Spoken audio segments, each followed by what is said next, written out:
Cowboys blood. Let's go. Oh my God, the quarterback is toast.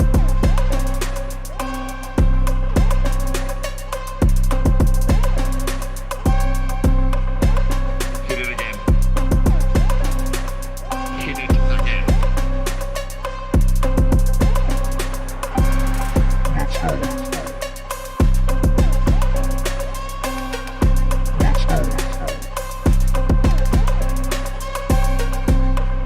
Hit it again. Hit it again. Oh my God, the quarterback is toast.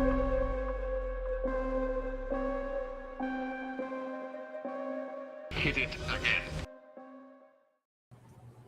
Hey, what's up, everybody? Welcome to tonight's show, the Frisco Report in full effect. Week 2 is in the bag, everybody. Shout out to everybody in the chat box watching this live around the world and watching it on the replay or listening to it on our audio podcast, which can be found in iTunes, Spotify, Google Podcasts, and Podbean. All right, guys. Got my trusty co-host here, Mike from Cowboys Corner. What's going on, bro? What's up, Joe? What's up, dude? Lots to talk about, man. Lots to talk about. Let's not keep these guys waiting. Yeah, lots to talk about, man. We are onward to the Giants. You know, focus has turned to the Giants, but we do have to talk about where we're at right now. We're talking about, the Cowboys going from potentially 0-2 and, having a 90% chance of not making the playoffs to going 1-1, keeping all hopes alive in the division and playoff aspirations. Now, I know a lot of guys out there are thinking, what playoffs? There's no way. This sorts of things. I mean, including myself. Mike, I want to know, how does this win, and everybody in the chat box, how does this win affect how you feel the Cowboys are going to do this season? Are we back? Is it a one-time deal, or what's your thought, Mike? No, I think I don't think it's a one-time deal. I think Cooper Rush can stack wins, Joe. But I mean, you look at the NFC period as a whole. I think there's going to be an NFC team that's going to have a 10-7 record that's not going to be able to make the playoffs. Just if you look at the standings in the NFC period, and you look at those, and you look at these teams, I think there's going to be a winning team, 10-7 record that's not going to be in the playoff bracket. So every game counts. It doesn't matter if it's a long season. It don't matter if it's just week 3. It's already week 3, Joe. Yeah. You know what I'm saying? In less than a week, we're going to be playing these Giants week 3. Every game matters. I think in order to get into that playoff bracket, you need at least 11 wins. We got 10 more wins to go, and we got to find it. I think you hit it right on the head, Mike. I think that is the magic number. 11 to clinch, 10, maybe, wild card. But that's when you start needing help, right? That's when you're one of these sucky kind of teams where you need help to get in. You don't want to be one of these teams that, I need help. Help me to get in. Like, that's sucky, dude. That's not championship football. So we don't want to be that. All right. You know what I mean? Like, yeah. I don't want to crush everybody. I want to smash everybody into the ground. And the defense can definitely do it, Mike. Let's talk about this defense. They are not letting people score. I love it. And it's just field goals. You know what I mean? And Micah Parsons, what can you say about Micah Parsons? The Lion of Lions, the king of the jungle. I mean, leading the league in sacks. So this guy is unstoppable, Mike. No, I like it. And kudos to Dan Quinn for making this guy so accessible on the defense, lining up on a nose tackle, lining up at left end, right end, playing traditional linebacker, playing man coverage. I mean, when all the Von Miller talk happened, and they're like, you can go get you a one-generational player. We already got the guy. His name's Micah Parsons, right? I get it. The Von Miller and all those guys and the people like, we could have had Von. They forget that we have a guy named Micah Parsons. I mean, the dude is unblockable. He's a pure leader. He did not go on Undisputed and talk football with Shannon Sharp and with Skip Bayless. I don't care if he committed to it. I don't care if his publicist put it on his social media. I don't care about any of that. We need a leader on this defense. We've been talking about a leader on this defense. If you hold anything about credibility to Micah Parsons not appearing on Undisputed, you should stub your toe, and I hope it hurts, right? Because none of that matters. What matters is what he does on the football field and how he leads this defense, and this guy is a pure leader. Yeah, he definitely is. He's really stepped up. For many years it was like, can D-Law be the leader? Can he be? D-Law is a very, very good, complement to a leader, which we didn't have, but now we do. And I think everybody complements each other. Everybody's getting their share of the feast. You know what I mean? So even Dorrance Armstrong's out here making plays, Mike. But kind of to go back here for Cooper Rush, Mike. As far as can he get enough wins, we still kind of don't really know when Dak Prescott's going to come back. It's supposedly 4 weeks, So in that window, Mike, what is the magic number for Cooper Rush wins? What does the record need to be by the time Dak comes back? The record needs to be 3-1. 3-1, and then that'll be week 3 and 5? 2. Excuse me, 3 and 2. So we're talking week 6, right? When Dak can come back, possibly. Yeah, he comes back against the Eagles. That's the earliest scenario, right, Mike? Yeah. Okay, so 3-2. I think that's possible. Right now, we're sitting at 1-1. We got the Giants obviously coming up next, Mike. I think they're undefeated. They definitely have a lot going for them right now. But I mean, it's Daniel Jones. You know what I mean? Micah Parsons. I cannot wait to see this because he's going to be under duress, throwing interceptions left and right. I think in this game we're going to see Trayvon Diggs feast as well. He's come kind of close. He's this close, right? I think the secondary is going to get after it, and Micah Parsons, I think it's going to be a good game, Mike. I think it's going to be a very good game, but I think the Cowboys will remain competitive. I really do.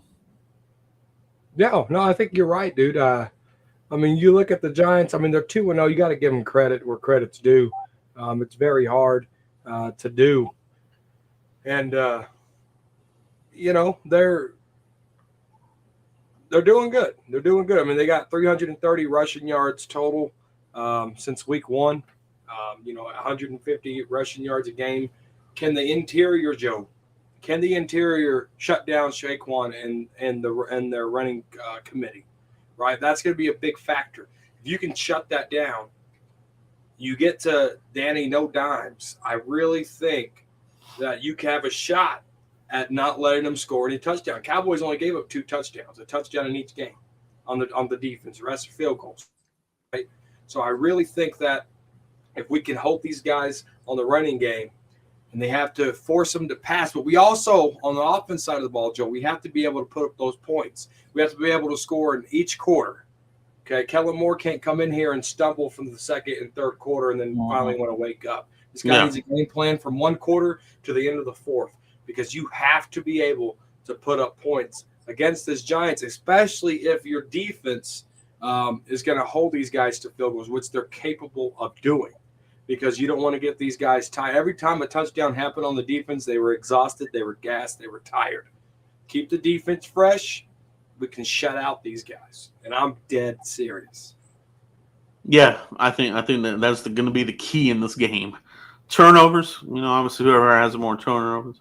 A Space Cowboy in the house. Shout out to Space Cowboy, man. Space Cowboy. One of my favorite guys there. Make sure you guys follow him on YouTube there. Giants have given up 8 sacks in 2 games, and Barkley has like 40% of his yards on 2 runs. That's awesome. It's good for us because the Cowboys have proven that they can take advantage of these teams that are not very good up front, right? So that offensive line for me is still suspect for the Giants. It's young, it's kind of inexperienced, and they got some busted players there. So I like our chances here. You know what I mean, Mike? And then I think with what you saw out of Fowler, I think he finally showed up here. Hopefully he can take that momentum into this next game there with Micah. You know what I mean? Sam Williams, he had a Sam good play Williams. there. Yeah. He popped off there. I like that. I think these young guys, as the season continues, they're only going to get better, Mike. So I love that stat line there. Thank you, Space Cowboy, for that one there. Mike, attacking the Giants defense, okay? Cooper Rush, the rapport there with Noah Brown is very apparent, right? I mean, running the practice squad, for a couple of seasons now, he's got that big rapport there with Noah Brown. During the game, I jokingly said that is Noah Brown your number one receiver? But, isn't it good for him to have this rapport now, and then hopefully CeeDee Lamb can continue to work off of last week? You know what I mean? I think CeeDee Lamb had a good amount of catches, 7 catches, 75 yards. It just didn't feel number one-ish still to me. So I still want to see him take over a game, okay? But if he can't, Noah Brown seems very capable of making some splash plays for us, Mike. So, like the receivers, but what is going on with the wide receivers, Mike? We just cut Dennis Houston. They're hoping to bring him back to the practice squad. Looks like Fehoko will be in here. But what is going on here with the wide receivers? What's going on? John Ridgeway got cut, and he got picked up by the Commanders. Dennis Houston, I'll be surprised if the Cowboys are able to sign him to the practice squad because there's so much potential there. There's so much potential there in Dennis Houston. I didn't like the move, but, there's good news coming out of it potentially. I thought Dak and Dennis Houston had a real good rapport. He's made some catches. His route running's fine. He just needs more time. But you look at Dan Skipper. He's now a Lion, got his first start in the National Football League in 6 seasons. And you look how well he's done. You look at Danny Amendola's career, right? I don't want, John Ridgeway becoming a star name and he was on the Cowboys first. I don't want Dennis Houston becoming a star name and he was once a Dallas Cowboy. So, Cowboys, they got to do a better job of making these decisions. I wish it was Simi Fehoko who got cut and not Dennis Houston, but I guess it is what it is. Yeah, and it goes back to the Cowboys being very low to their draft picks, right, Mike? I mean, yes. I know Fehoko was like, what was Fehoko? A 5th? 6th round pick. 6th, something like that? Yep. Ridgeway, 5th rounder. Didn't show crap in the preseason. I mean, it is what it is. You're only as good as your last production. Nothing there. But, there's the production. Michael Jackson's another one. Yep. Yeah, there's a lot of these guys that just need a little bit more time for them to get under their feet, man. And for the Cowboys, we want to win right now. We don't have time to develop players, but the Cowboys, they're all about drafting and developing. So, they corner themselves into these types of situations. So here we are, wide receiver, kind of, juggling things around here, cutting people here, moving people here. Noah Brown. I mean, I want to. Hopefully, when Michael Gallup comes back, Mike, and then this looks like it's getting pretty close. You know what I mean? He hasn't been ruled out yet for this game against the Giants, as far as I've seen so far. But it's kind of sounding more like it'll be maybe the week after, possibly is maybe when they bring him back, Mike. But I think when they get Gallup back in here, this should settle down the room. I think then is when you're going to see CeeDee look more like the old CeeDee right now. So much is on him right now that I think there's a little much some pressure on him. You know what I mean? So what's your thoughts on that? No, the Bengals played a lot of man coverage, right, last week. So they really don't have they didn't have a lot of confidence going in there thinking, okay, we can't let 88 beat us just like Tampa Bay did. Tampa Bay was triple covered in CeeDee Lamb. Then you get a whole bunch of one-on-man coverage, maybe a spy up top on CeeDee Lamb where you get your double coverage. But I didn't see a lot of triple coverage, double coverage on CeeDee Lamb. It was all man coverage, right? He made some catches when he was supposed to, but I don't know if he's getting man coverage and he ain't getting hit, it means he ain't getting open, which tells me he can't beat man, Joe. I need CeeDee Lamb to dig down deep inside and find confidence. I think CeeDee Lamb's lacking confidence than he is lacking Michael Gallup or James Washington on this football team, because the way he was moping around week 1, Joe, I didn't like it, right? Some of the looks in his eyes, I didn't like it. He needs to dig down deep and find some confidence and show why he fell to the Cowboys in the first round and why the Dallas Cowboys drafted him in the first round. Again, I'm not going to bring up the number. He wanted to wear 10. They should have let him wear 10. Yes. Yes, I agree. I think that's a huge thing, Mike. Yes. Yeah. And so I think I don't know. CeeDee Lamb just needs to wake up, man. He needs to wake up. I mean, it's kind of looking like it is what it is. Is he just going to be, a very good receiver and not great upper echelon elite? You know what I mean? And to me, there's nothing wrong with that. But for what the Cowboys fans and what we want, we want that Michael Irvin, Dez Bryant type of guy, a dog out there who can take over a game, right? So we'll see, and I think that this will come together. As long as we can. Steal a couple of these games with Cooper Rush, Mike, and I think the defense is really going to be. Maybe at the end of the season, we're looking at this like, man, the defense really carried this team, and right now it looks like it is, Mike. Right? Like, I mean, you got everybody's making plays out here. LVE looks great to me. You got Michael Parsons sacking all over the place, right? Even Dorrance is out here. Sam Williams, like I said, made that play, but the secondary. Mike, Trayvon Diggs, how to make a big tackle when he did. He looked a little Deion Sanderish throughout the game, but when they needed to get it done, he got it done, Mike. And Donovan Wilson, Mike, making pretty big plays here. I think with Donovan Wilson, Mike, we talk about his durability. I love how he's playing right now in place of Jaron Kearse. So get that out of him. Let's see how long it can last. But he's playing outstanding to me as well, Mike. What's your thoughts on Donovan Wilson? No, Donovan Wilson, health has been the issue with him. And I'm sure he has a chip on his shoulder. I think this is his last year as a Cowboy. They got Malik Hooker on here. They got Jaron Kearse. They kept Marquise Bell on this football team. That there's a lot of pieces not going his way. And so he has to be able to either play for his next contract or play to stay right here on the Dallas Cowboys. And I think he's doing an excellent job. He just has to stay healthy. That's been his notch in the belt, Joe. Unhealthy, unavailable. That's what it is. Yeah. So that's kind of where we're at right now with the receivers, guys. What will they do? What they do? Will they keep going with what they got? Is Michael Gallup going to be that the turning point here for the team, for the wide receiver room? I think it is.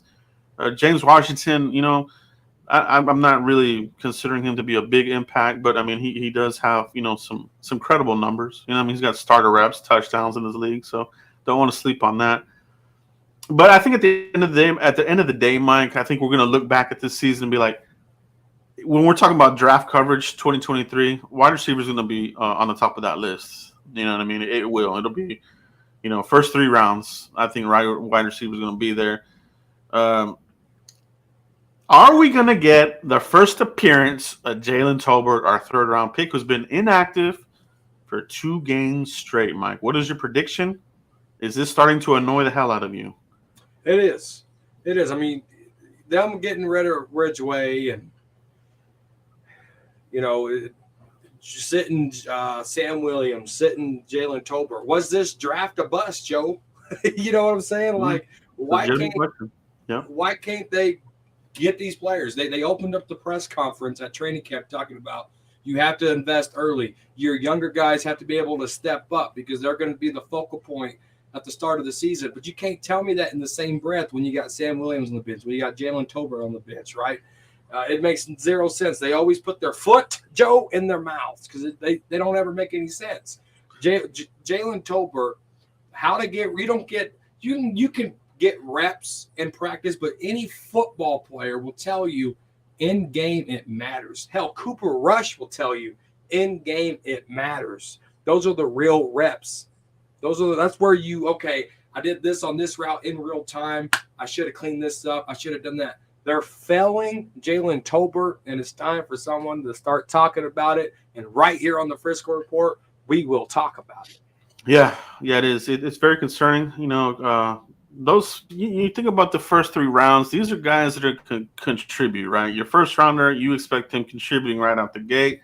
Second rounder as well. Third rounder, maybe he's a rotational guy, possibly, but you still expect your third rounder to be active and participate. So It is annoying me as well. I'm very annoyed by it, because he was out there with Dak in the wide receiver summit in Florida, so he's been working with Dak through this whole process. You know what I mean? And in the mini camp, early in training camp, everything looked hunky dory, right? So it looked pretty good. So time to get him going. Shout out to everybody in the chat box. Great commentary going on there. If you guys got questions, go ahead and shoot them. We'll get to some Q&A here, Mike. Next thing we want to talk about, Mike, is the stock watch. All right. We know that the stock market is volatile. We're going to bring it here to the Cowboys roster. Whose stock is up? Whose stock is down, Mike? Who is number one in your mind as far as the stock is up on this player? Who's that player in your mind? Matt Forniak. I'm being dead serious. And I'm not going to say Cooper Rush. I'm not going to say the easy stuff. I'm going to give you an unrated player right here named Matt Forniak, number 68, playing in for Connor McGovern at the left guard position. I really like his play style. Cowboys, later round draft picks, offensive linemen, bench them, let them develop, let them beef up. I get that. But wide receivers, they got to go out there and play. But how the way they develop Matt Forniak, I absolutely love it. And he's coming in there right next to Tyler Smith, and I'm loving what both of them are doing. Are they going to mess up? Absolutely. But it's that real-time playoff knowledge that you can actually get, what that Jalen Tolbert needs. What Matt Forniak and Tyler Smith is doing on the left side of the ball is just unbelievable. Stock up, Joe, is on Matt Forniak. Yeah, I love that one there because, I mean, you're seeing the guys running to that side. We saw Pollard and Zeke and everybody. So it's no longer predictability where we're just running behind Zach now. Now we can run to the left. We can run to the right. That's less predictability there. I think that's why we are having some success here in the running game. We're no longer predictable. Wow, they're going to run behind Zach. This is good. This is good for us. I mean, Tony Romo even said, "I can't believe the push they're doing on the Cincinnati defense." Tony Romo said he couldn't believe it. How young they are, the amount of push they're getting. Tony Romo right on the head. Yeah, I think that's a good one there. It's definitely they're looking physical up there up front. Getting things done there. My stock up watch is going to be Tyler Smith, first round pick. There was a lot of projection, a lot of on paper. Oh, he can do it. I think he can do it. Maybe he can do it. And now we see him through 2 games. He's doing it, and to me, he's doing it well. You know what I mean? So now you're going to get into the conversation as far as like maybe you're a week or 2 away from Peters being ready, football ready.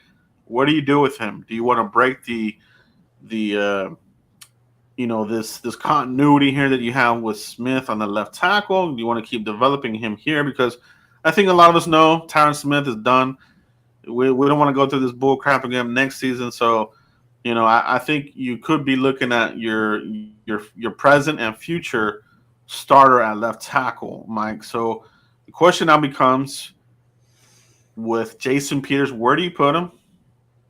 Does he just stay as a swing backup kind of guy? What's your thought, Mike? He needs to stay as a swing backup kind of guy. Last year, Joe, I think we had anywhere between 10 to 12 offensive line rotations, and that got us nowhere. I mean, it got us into the playoffs, but Dak was still uncomfortable, right? And with Dak sitting now, able to watch film with Cooper Rush, you can see, hey, if I get the ball out just this much faster, I'm going to be okay, right? If I can, if Cooper Rush can do this, I know I can do it. So as long as Dak is able to watch the film and learn how fast Cooper Rush gets that ball out, etc., takes chances on one-on-ones, know how to read one-on-ones, right? I think Dak Prescott and this offensive line will have some continuity, Joe, and Dak will be able to be comfortable. And that's all we need Dak to be, is comfortable. He holds the ball too long. He's always scrambling, things of that nature. So as long as this, I want this offensive line attacked. I want Peters as a swing tackle backup guy, period. Yeah, I think it's a very interesting conversation, and it's going to be one that'll be, one of these hot topics once it does happen, if it does happen. Because I agree with everything you're saying, but there's going to be that other side of the fan base that's like, no, let's let the old man over here left tackle. There's going to be that side of the fan base, to be expected, right? Yeah. But very interesting. It's a good problem to have. You know what I mean? So that I do like that. I love good problems. So Mike, another stock up for me is going to be this player here, and I'm talking about no one else but Noah Brown. All right. I mean, what can you say? He's out here making the plays. He's been given the opportunity here, and he's been. I think he's truly one of these draft and develop stories, right? Like there were times early in his career where he got cut, got saved in the practice squad, got re-elevated. Now here he is, starter role, and making huge, huge plays for this offense so far. So stock up for me on Noah Brown, Mike.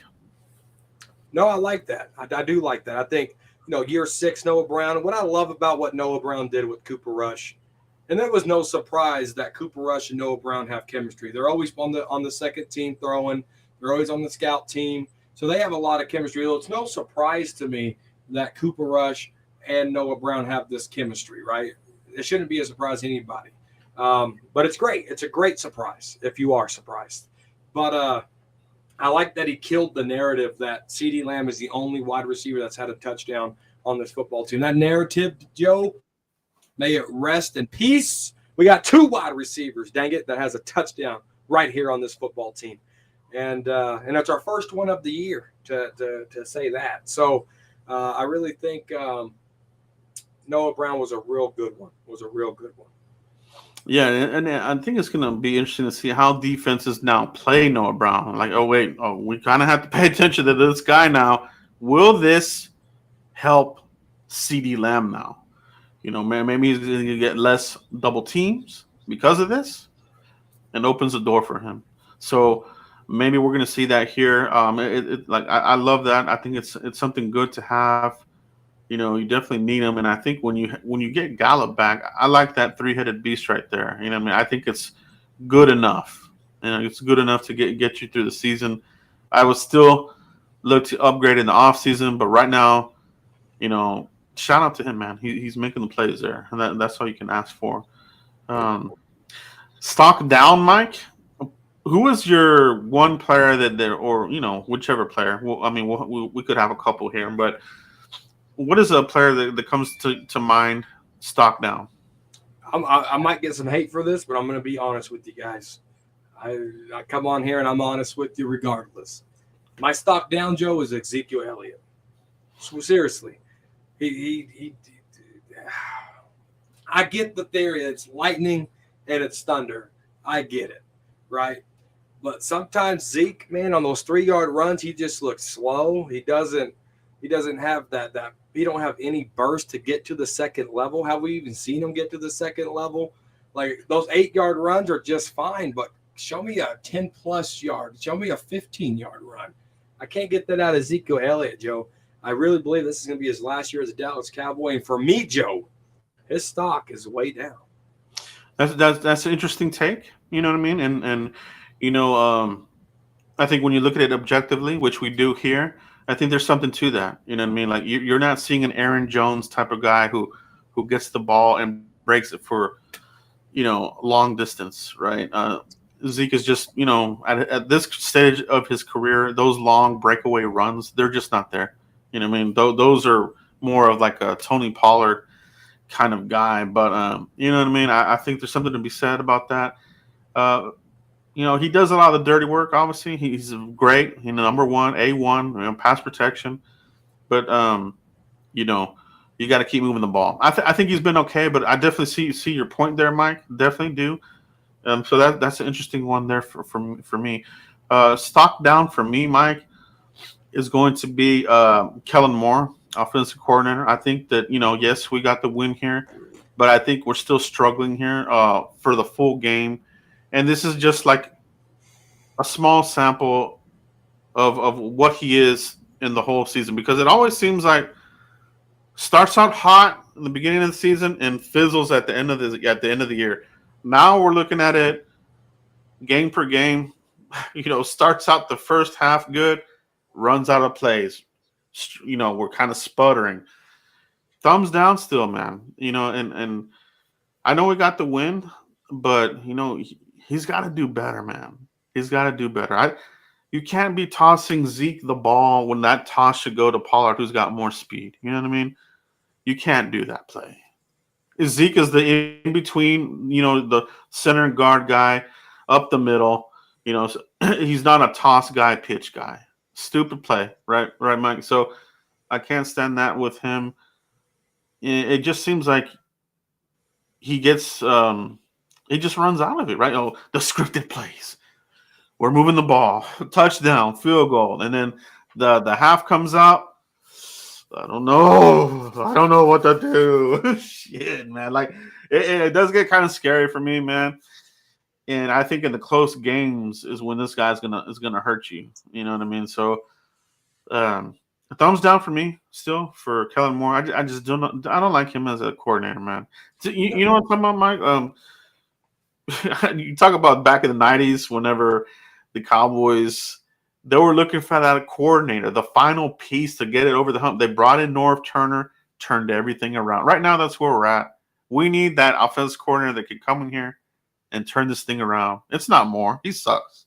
No, he sucks. And then, it's so funny how, Marvel said bad take on Zeke, corner Mike. He's only had 15 touches. My stock down is Zeke. Your stock down is Kellen Moore. We look at that 3-play series where they ran the ball to Zeke.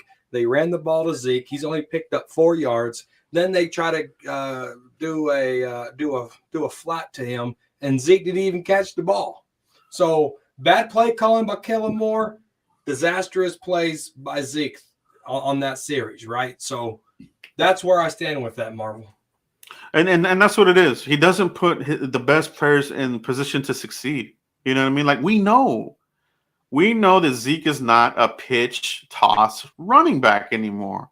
I don't know if he ever was. Maybe his rookie year, but not right now. He's got the bum knee. This stage in his career. Like you said, Mike, the burst is not. That's a Tony Pollard play. He should know better than that. So that's what I'm saying. Kellen Moore is he's a disaster, bro. And we'll see what Mike McCarthy, if he's able to. You know what I mean? I think Mike McCarthy is handcuffed by the Joneses here, especially Jerry. That's Jerry's little boy there. So you know what I mean? Which is sad, Mike. Stock up, Mike. Brett Money Maher, he's back, bro. Is he back? To make these long field goals, I loved it because I was like, can he do it? He did it. Clutched out that last one, and stock up for me right now. Brett Maher, our kicker. I definitely have more confidence in Maher than I did with Zerline. If Zerline would have lined up in these games, I'm counting them as misses. He was terrible. Zerline was terrible, bro. No, you got a point there.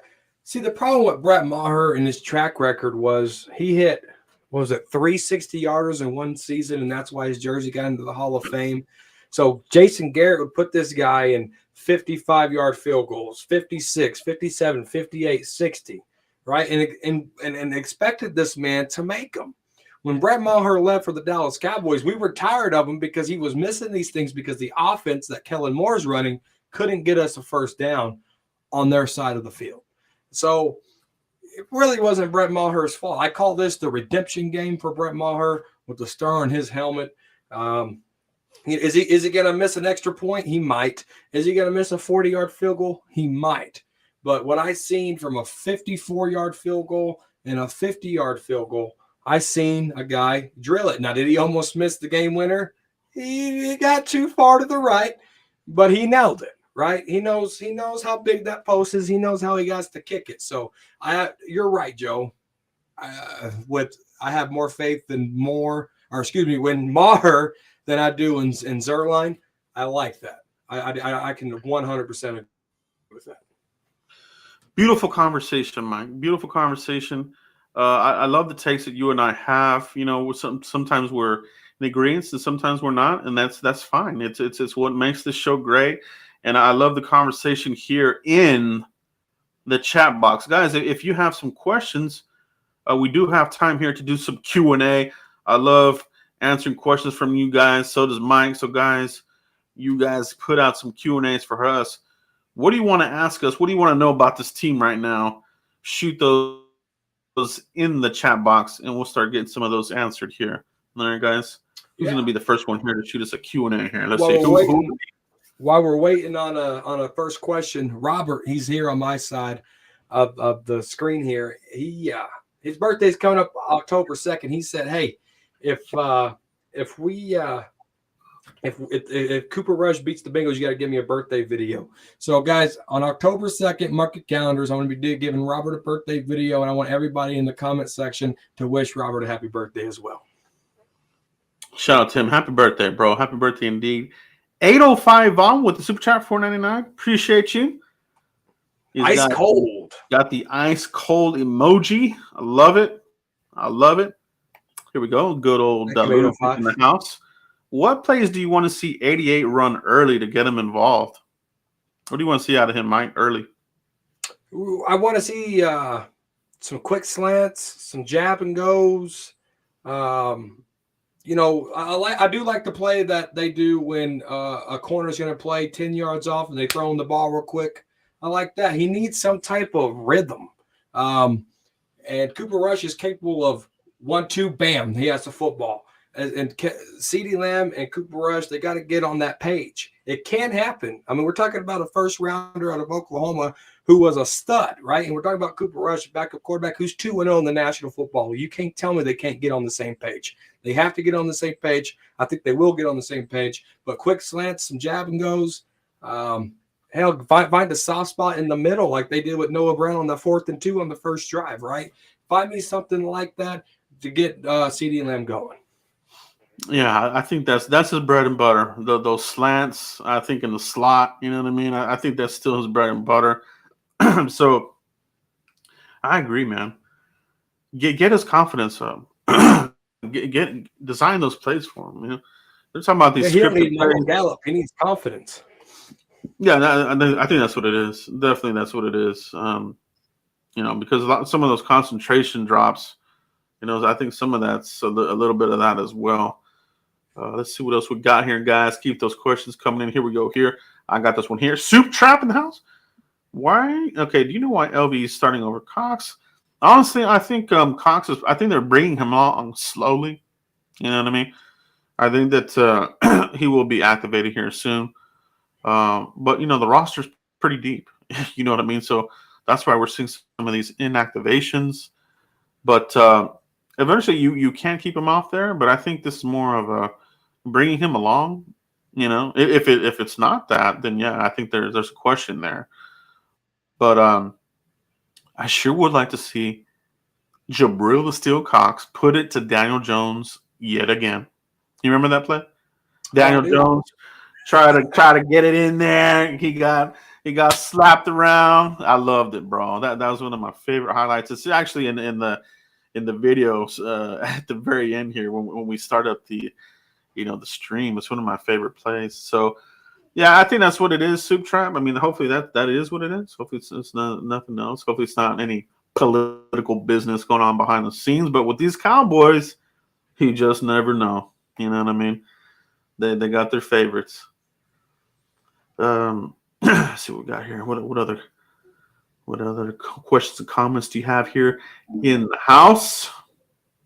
No, I think, you look at, just to touch on that question for Soup Trap, who got banned on Twitter for saying Jerry Jones needed a throat punch. I thought that was hilarious. I seen him put that in the comment section. But to touch base on that, right, we know Anthony Barr has an injury history. We know LV has an injury history. We know Cox is coming off the torn ACL. So working them back in easy, knowing guys are going to be injured potentially, it's good. It's good reassurance.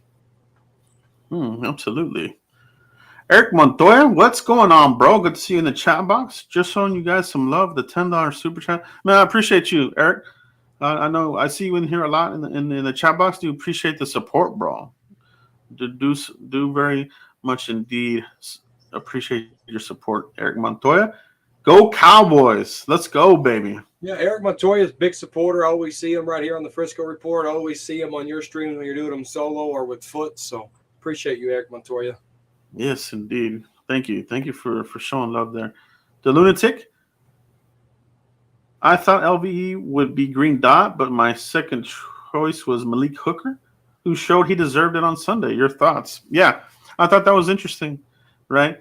Uh, but I also think it lets these guys really just get after it. You know what I mean? Like I think the Green Dot, I think it is better for a secondary player, man. You know what I'm saying? Like I really do. So for me, a safety to have that, and we know in a Dan Quinn system, he relies so much on that safety. Like it's always been one of his staples, one of his big things for the defense. So for Malik Hooker to have that, thumbs up there, man.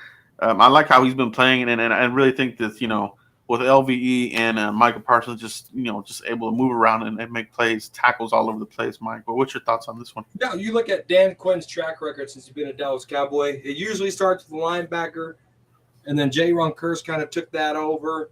Then it goes back to LVE, then it goes back to Malik Hooker. So you kind of see this track record. It's always going to be a linebacker or a safety. That's just what Dan Quinn does.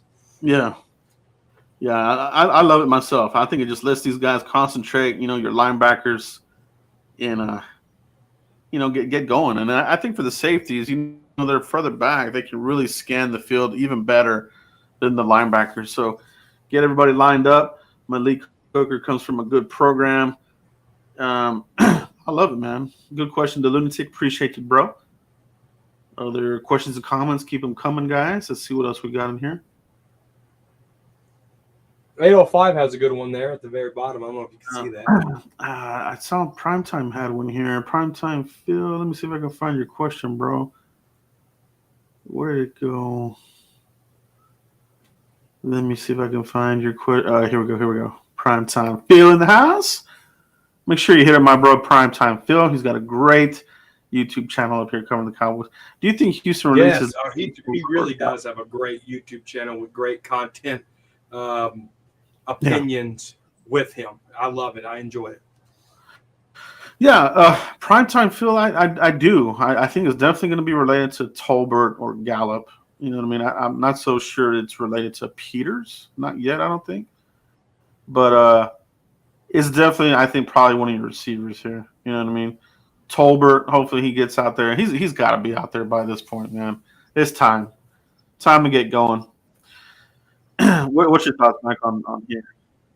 No, it's time. You got to see what you have in this third-round pick. He needs to play. Does Michael Gallup come back? Who knows? I know he's been practicing with pads and doing walkthroughs and things of that nature. I think they feel confident with Lamb and Noah Brown there. Michael Gallup coming back will help tremendously, but you got to see what – I mean, that's why it took Noah Brown so long to get a touchdown. He was behind guys like Amari Cooper, CeeDee Lamb, Michael Gallup, Cedric Wilson. That's why he's never had a touchdown, because there was a lot of depth in front of him that was just really damn good. So I don't want Jalen Tolbert to be a waste of talent. He needs to showcase what he has, and he needs to do it now. The Cowboys need to make that happen. Yeah, great question, Primetime Phil. I think we're all kind of on the same page as far as what that is, and hopefully that is what it is, right? I mean, third round pick. I mean, he's either going to know how to play or not. You know what I mean? If he comes out here and stinks it up, well, then, you got to go. You got to start at the drawing board yet again. You know what I mean? And these draft classes, if we're being quite honest and objective, they've been missing a little bit on these second and third round picks. You know what I mean? Dude, that is so funny. Ryan Doyle said, if I had to guess, Joe Rod was a fullback in high school and Mike was a linebacker in high school. That's hilarious. Were you a fullback? Yeah. No. Are you serious? Yeah. I was more of a defensive end, but we played a 3-4 scheme. So I was a stand-up linebacker, kind of like what DeMarcus Ware was when he was a first Cowboy, and what Micah Parsons is. I did that. So damn good guess. That's hilarious. Ryan Doyle, great call, bro. How did you figure that out? I don't know. Great. I mean, that's amazing. How did you know that? That's right, hilarious. Bro. That's pretty cool, man. I gotta say. Here we go. Here's another good question. Appreciate that, Ryan. Appreciate you, bro. JC Cowboys Network. Where do you think Micah plays this week? More linebacker to shadow Saquon Barkley? What do you think they do here with Micah this week, Mike? I don't think you got to shadow Saquon. I think you got to know where he's at all times, and everybody shadows and rally to the ball. Kind of like how Sean Lee always talked about how you got to tackle Marshawn Lynch. It's kind of like how you got to tackle Saquon. He has the Barry Sanders shift and speed, and he can cut on a dime. We got to eliminate that. We got to be able to wrap this guy up, wrap him up firmly, and get him on the ground. If you don't, he will dice you. I mean, he'll dice you like a tomato. You have to be able to tackle him. You got to, and the Cowboys defense, they've done it, man. And I think on top of what you're saying there, Mike, I think hit him, let him feel that ground, let him feel the turf, whatever the hell, because he's kind of fragile. You know what I mean? You hit him hard enough, you push him out of bounds, maybe he gets up gimpy, and then that's it. But yeah, you definitely gotta keep on top of him, man, because he's had a good start here under Brian Daboll's offensive scheme, and I think they're scheming him up pretty good. But for Micah, I think just let him do what he's doing right now. I don't think you want to specifically game plan or waste him as a spy. I think you use that for your secondary guys. You know what I mean? If you want to do that, because those guys are pretty good tacklers. You know what I mean? They're pretty physical. So Cowboys are going to have to match that intensity, and I think they will. Coming out here, I mean, it's going to be a primetime game, all right, Mike? That's Monday Night Football. Yep, it is. So we're going to have. 805 said, "Can you guys elaborate on Diggs? He got the best. He got the beat, of course, but I feel like he's clamping down more than trying to make interceptions. Can you find that one, Joe? Let's see where that one's at. Trying to find that one. I think that's a good one. Talking about Trayvon Diggs, old Trayvon. What's the handle? 805 Vaughn. Oh yeah, 805 Vaughn. Let me see. Let's see if I can find him there. Can you guys? Here we go. Yep. Here we go. Can you guys elaborate on Diggs? He's got beat, of course, but I feel like he's clamping down more than trying to make interceptions. Yeah. 805 Vaughn, I think that, he's definitely, I mean, like all these guys get beat, but he hasn't gotten beat like Ramsey got torched, right, with the Bills. I think he's been getting burnt this year. Diggs, I think he's doing his thing, man. I think he's on his way to another Pro Bowl type of season because, I mean, he's locking it down. You know what I mean? I think when he was on Chase, he had like 2 catches for like 14 yards, something like that. Chase is regarded as one of the best, up and coming wide receivers in the league right now. And Diggs was like, not on me. He ain't gonna do crap on me. So I love it, Mike. What's your thoughts on Diggs here? No, I like it. There's all the talk about he's getting burned in training camp, all these joint practices. He looks burnt. I think he was practicing some technique because some of the stuff that he was doing that they were putting on film, I think he was like hip swinging and trying to look for the ball facing one way. I think he was techniquing on these joint practices, right, with the Broncos and with the Chargers. So Trayvon Diggs is definitely playing a lot of technique here. Interceptions, what he did hasn't been done for a long, long time, right? So they're going to come, and they're going to come in bunches. So just give them some time. Those interceptions will come, and they'll be game-changing interceptions. Write that down. They'll be game-changing interceptions. Yeah. No, I think it's coming, man. Like I said earlier, he's been close. He's been close to jumping some routes. And Daniel Jones, kind of notorious for turning the ball over too, man. So Danny No Dimes. Definitely see it. Here's another Parsons-related question here. Soup Trap. Are we going to see Parsons more exclusively defensive end? You could see the frustration with Brady when Quinn finally switched Micah to end from linebacker. Parsons can break the sack record full-time defensive end. Nope. I think they're just going to keep using him how they use him. You know what I mean? I think if it's working, just keep it going. And I think with the addition of Anthony Barr, I think that allows him to roam around as that lion You know what I mean? And get after the prey, which is the linebacker, the quarterback. So yeah, I think just keep doing what they're doing. If it's not broke, don't fix it. But that's just my opinion. But what's gonna be interesting, Soup Trap, is when it comes down to the money. Defensive ends, are they going to tag him as a defensive end, or are they going to tag him as a linebacker? His camp is going to want to get tagged at the defensive end because that money is significantly higher than the linebacker tag. So, but that's further down the road. But that's going to be interesting. Mike, what's your thoughts here on this? Oh, they're going to pay him Von Miller money all day long with a little extra interest. No, man, you got to keep Micah Parsons what he's doing. If it ain't broke, don't fix it. The guy, let him line over a nose, let him line up left in, right in, let him play traditional linebacker. This is a once in a generational player. All right, don't handicap him to one spot. Let him move around. That's a great point. I mean, like I said in my video last night, he's the use of elite has been kind of watered down over the years. Oh, he's elite. This guy is elite. No, Micah Parsons really is the definition of an elite defensive player. You know what I mean? So the relentlessness, the grit, the speed, the bend, the hands, the strength. Yeah, 99 overall. He's a 100th overall. It is. He should be like the first ever 100 rating in Madden, but they're haters, bro. Right? The game like an 88 rating or some lame crap like that. Let them. It's more fuel for the Lion. Yeah. The lunatic Fowler and Anthony Barr barely played versus Tampa Bay, but had many more snaps versus Cincinnati. What do you think the reason they played more in week 2, Mike?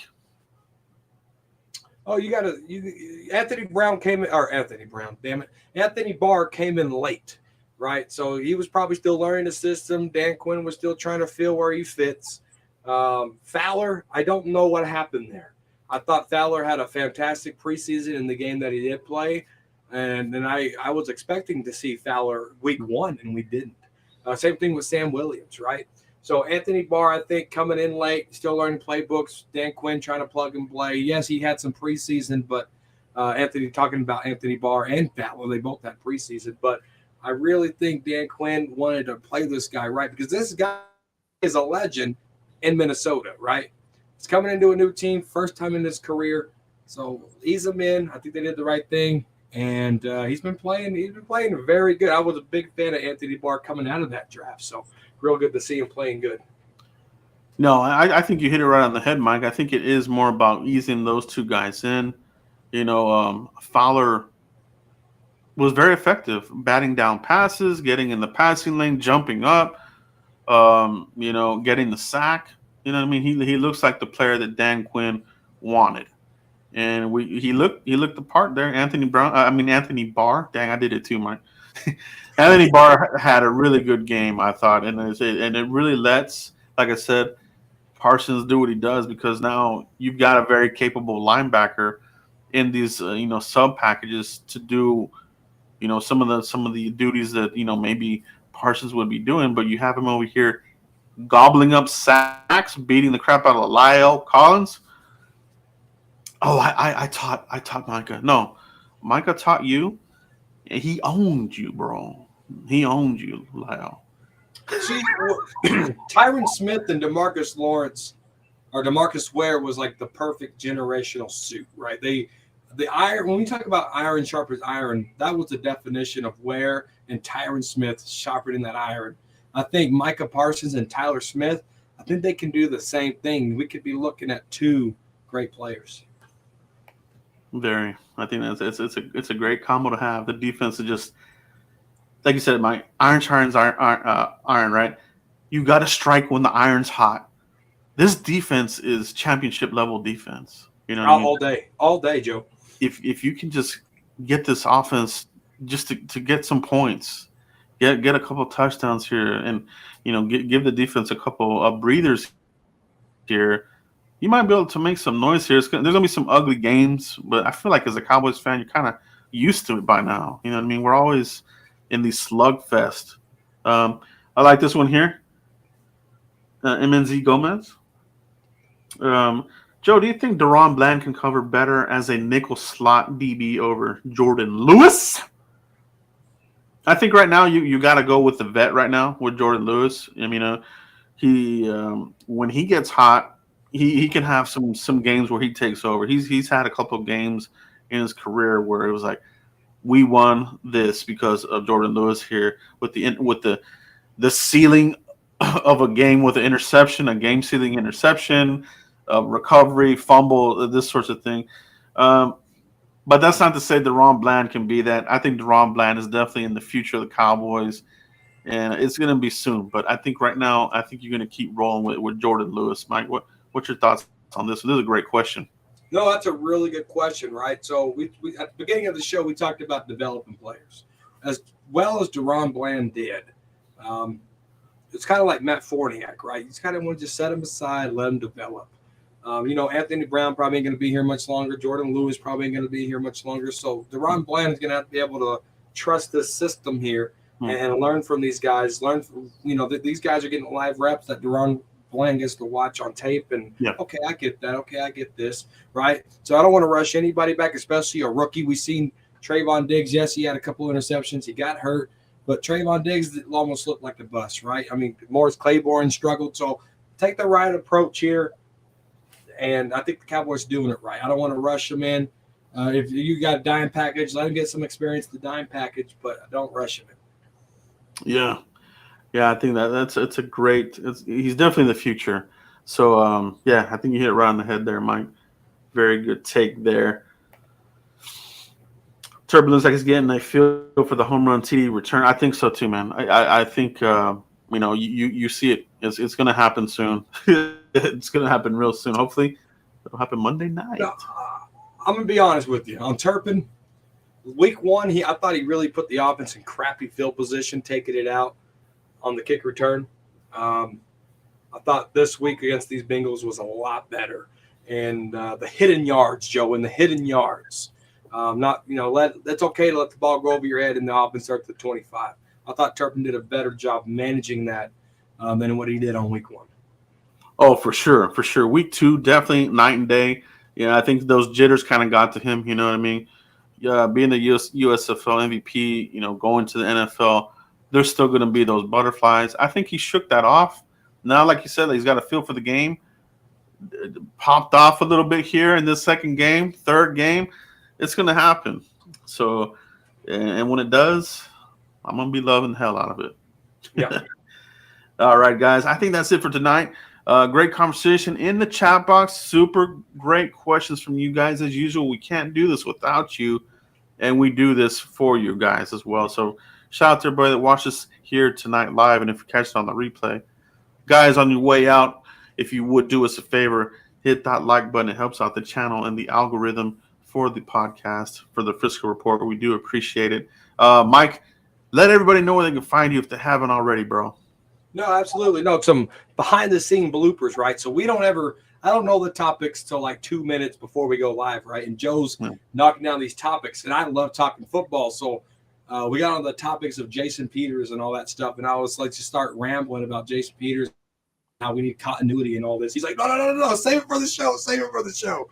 And I'll talk all day long if you let me, but that's behind the scenes stuff. I think you guys deserve to know that. You're always sticking right here at the Frisco Report. But Cowboys Corner right here on YouTube, _Cowboys Corner on Twitter, guys. So follow up. I follow back. Hope to see you guys in my comment section on my next video. Thank you very much, Mike. Appreciate you having as my co-host. And everybody in the chat box, we do appreciate you and all the super chats tonight. We appreciate it, guys. We'll see you next week, hopefully with another win under our belt. Either way, we will be here to talk about it, and we'll see how it goes the rest of the way, guys. Shout out to all you guys. Pound that like button on your way out. Peace out, everybody.